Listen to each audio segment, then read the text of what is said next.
Hello friends, mind trip for you channel में आपका स्वागत है। माइंड पंप्स के और एक वीडियो लेके आपके समक्ष उपस्थित हुआ। वीडियो स्टार्ट करने से पहले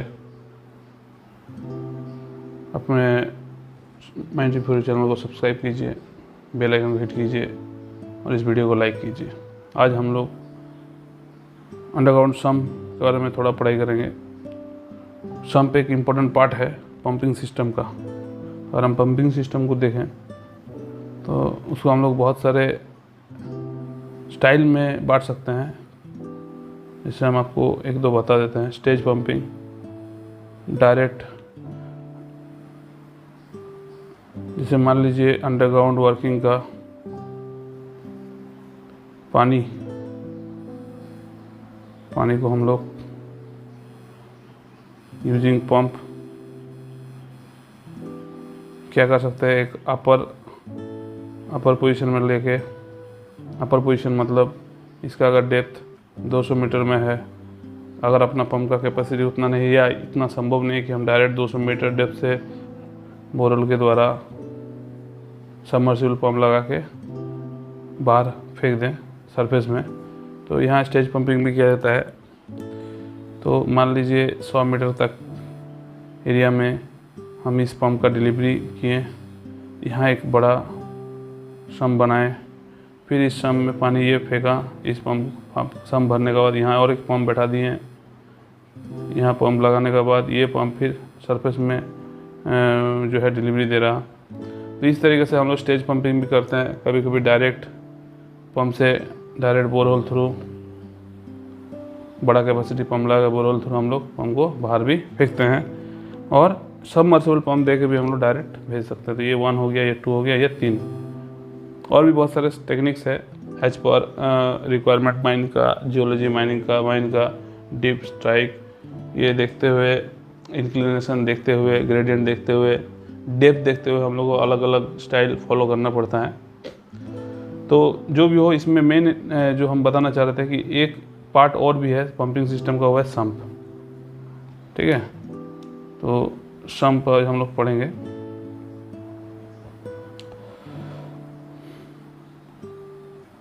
अंडरग्राउंड सम्प, सम्प्स क्या है? All the water natural inflow into the mine or the water used in hydraulic stowing is collected at one common point from where it may be pumped to the surface or some intermediate points in the mine. Such places where water is collected termed as water reservoir or sump. Depending upon the technical requirement, उसको हम लोग water reservoir बोलते हैं और sump भी बोलते हैं। Depending on the technical requirement, the methods of working and the position of sumps, they can be divided in 3 type. Main sump, जिसको आप हम बता रहे हैं एकदम फेस में, जो मेन डीप में सम्प। अब हम मेन सम्प और फेस सम्प को अगर हम बताएं तो हम एक वर्किंग का बात कर रहे हैं। ये एक बड़ा डिस्ट्रिक्ट है, डिस्ट्रिक्ट का ये है डीप डायरेक्शन। तो ये डीप अगर है तो मेन डीप है, ये है, तो यहाँ पंप का पानी का जो है जमाव होगा। साथ में ये फेसेस जो चलता है, इधर से भी पानी आ सकता है, इसमें भी अगर डीपिंग पोजीशन रहा तो यहाँ भी हमारा पानी जमा हो सकता है। तो फेस में अगर रहा तो वहाँ एक सम्प अगर हम बनाते हैं तो उसको फेस सम्प बोलते हैं, या डिस्ट्रिक्ट का सम्प बोल सकते हैं। या इसको हम अच्छा तरीके से और समझाएं तो देयर आर 4, ये मेन ट्रेवलिंग रोड हुआ, ये हॉल रोड हुआ। इसको अगर बड़ा करके बनाए तो जैसे ये अपने एक डिस्ट्रिक्ट दिखाया हो, ये डिस्ट्रिक्ट 1 है, ये डिस्ट्रिक्ट 2, ये डिस्ट्रिक्ट 3, ये डिस्ट्रिक्ट 4, ये डिस्ट्रिक्ट 5।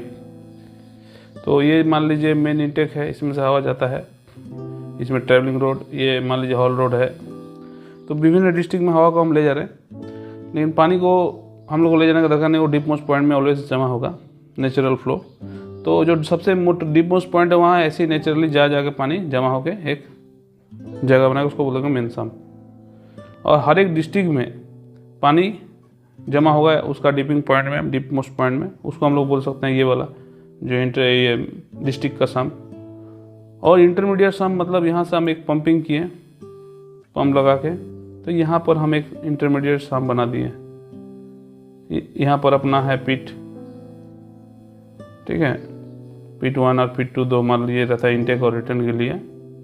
तो इससे ये कनेक्टेड रहता है और इससे ये आपका शाफ्ट, दिस इज डीसी, और ये ये डाउन का शाफ्ट, और ये है आपका शाफ्ट, ठीक है।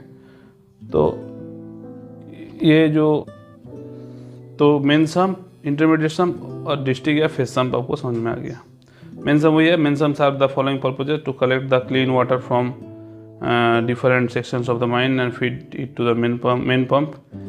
मेन सम्प में मेन पंप भी रहता है, इसके लिए मेन पंप बोलते हैं। टू स्टोर द हाइस्ट, जो अपना पावर वाला जो पंप रहता है, कैपेसिटी वाला जो पंप रहता है, वो मेन पंप में रखा, मेन सम्प में ही रखा जाता है, इसलिए उसको मेन पंप भी बोलते हैं।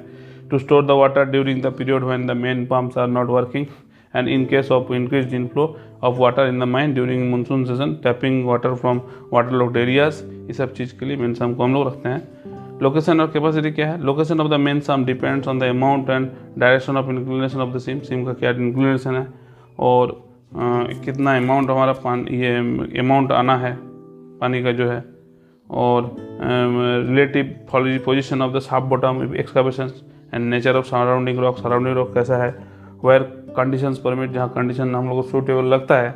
सम में be made by extracting an area of the SIM near the shaft bottom का सामने में कुछ हम लोग ब्लास्टिंग करके एरिया को जो है एक्सकावेट करके एरिया को हम लोग बनाते हैं।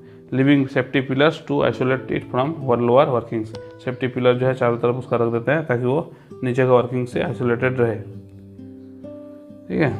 अब है प्राइमिंग द पंप में जो है ऑलवेज जो है प्राइमिंग का रिक्वायरमेंट रहता है, सेंट्रीफ्यूगल पंप में ज़्यादा रहता है, क्योंकि उसमें जो है वैक्यूम क्रिएट बिना किए हम लोग को उसमें वाटर का डिलीवरी नहीं हो पाएगा, इसीलिए प्राइमिंग करना पड़ता है। If the pump barrel is filled with air में अगर भरा रहा तो pump can not create its own vacuum, उसका अपना वैक्यूम नहीं तैयार कर पाएगा। When it is started and it fails to draw its water, जब उसको पानी खींचने में सक्षम नहीं होते हैं, वो अगर पानी हवा रह गया तो वो नहीं खींच पाएगा पानी को, मतलब पंपिंग नहीं हो पाएगा। This difficulty may be overcome by first filling the barrel with water, a process called priming the pump, उसको प्राइमिंग द पंप बोलते हैं। प्राइमिंग में be carried out by hand और by special bypass valve in the delivery way column.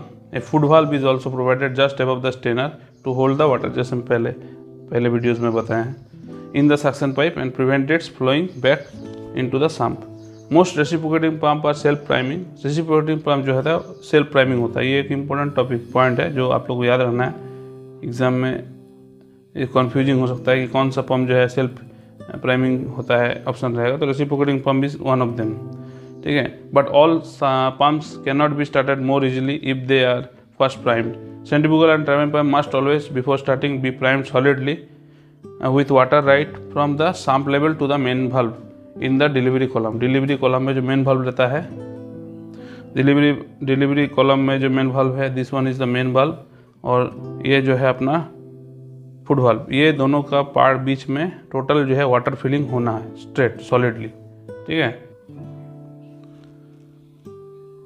तो and otherwise the pump will fail to draw water and will heat up and become damaged। Another topic, important topic related to pump is water hammer।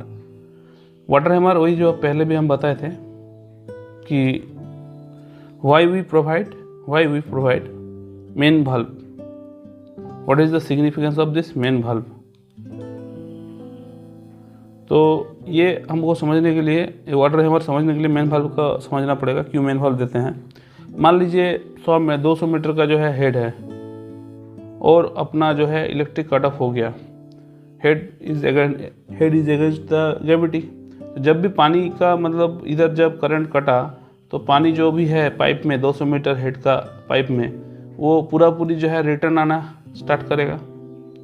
तो जब return आएगा तो ये main valve अगर नहीं रहता तो ये जो इम्पेलर है इसको पूरा डैमेज कर देता, पंप को डैमेज कर देता। इसको ठीक करने के लिए, इसको रोकने के लिए हम लोग को यहाँ पर दिया रहता है, देखिए यहाँ वाल्व है, यहाँ पर भी वाल्व है, मतलब हम अगर ये वो वाल्व दिया गया है किस लिए, प्राइमिंग के लिए। अपना इधर में मेन वाल्व लगा दिया, ये क्या करेगा, इस पानी को रोक के रखेगा और डायरेक्ट इम्पेलर में आने नहीं देगा उस थ्रस्ट को।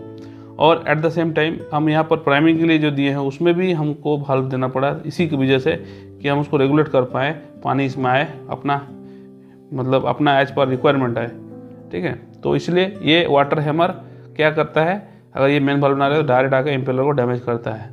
इसी फेनोमेनन को हम लोग वाटर हैमर बोलते हैं।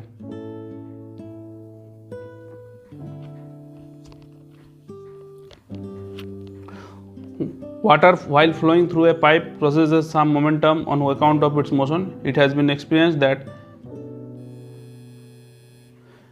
if the flowing water is suddenly brought to rest by closing the valve, its momentum will be destroyed, causing a very high pressure on the valve. The high pressure will be followed by a serious pressure of vibration. Pressure vibration may set up noises in the pipeline, which is as knocking, known as knocking. Such as knocking often heard in water pipe if the tap is read off quickly. The sudden rise of pressure in the pipeline is known as hammer blow or water hammer. Sometimes hammer flow is so high that it may burst out the pipe. It is thus obvious that valves of the pipeline or penstocks should always be closed gradually, and at the time the valve is being closed, the fluid in the pipe is moving, processing kinetic energy, and with a sudden closure of valve, the KE has to be converted into internal energy with a rise in pressure. ठीक है, knocking भी बोलता है उसको, pipe में जो ये करता है। मेन रीजन क्या है? The suction pipe being too small, suction pipe बहुत छोटा होता है, partially choked, as valve being defective, valve seat loose. Precautions to minimise क्या? A large diameter suction range should be used, suction range should be checked for choking, valves and valve seats should be checked, the suction range should be shorter, air vessels should be used, and ram speed should be kept to such a valve that it moves with water in synchronism. तो ये अगर हम minute level में बोले तो ये सब था। क्यों? अगर वाटर हैमर होता है तो पाइप को भी डैमेज होगा और साथ में नॉकिंग आवाज आएगा, वाइब्रेशन से पूरा सेटअप डैमेज होगा, तो ओवरऑल जो है हम लोग को लॉसेस होगा। तो मिनिमाइज करने के लिए जैसे बोला large diameter suction range use करना है, suction range should be checked for choking, suction range को चॉकिंग के लिए भी चेक करना है हम लोग को। ठीक है, next one, another one important topic is cavitation.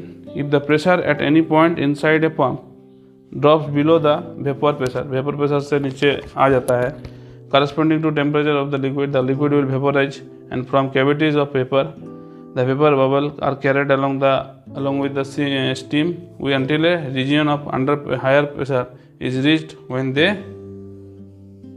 collapse with a tremendous shock on the adjacent walls, and this phenomenon is called cavitations. The sudden inrush of liquid into the cavity. So the sudden inrush of liquid into the cavity created by the collapsed vapor bubbles causing mechanical destruction, sometimes apparent as a boring action which might be called erosion. Cavitation will occur mainly at the vane inlet portion of the pump, impeller on both the vanes and the side walls. Erosion and wear due to cavitation will not occur at the point of lowest pressure where the gas pockets are formed, but they occur at the point of further upstream. ऊपर तरफ यह होता है। Cavitation रोकने का क्या उपाय है? The suction pressure must be kept above the critical pressure at which it starts. Besides this, the following are the some of the measures against the formation of cavitation. So, velocity of fluid in the suction line should be low. Avoid sharp bends to keep the friction and turbulence losses at a minimum. Keep the temperature of the fluid at minimum level. Specific speed of fluid in the inlet side should be kept at low level.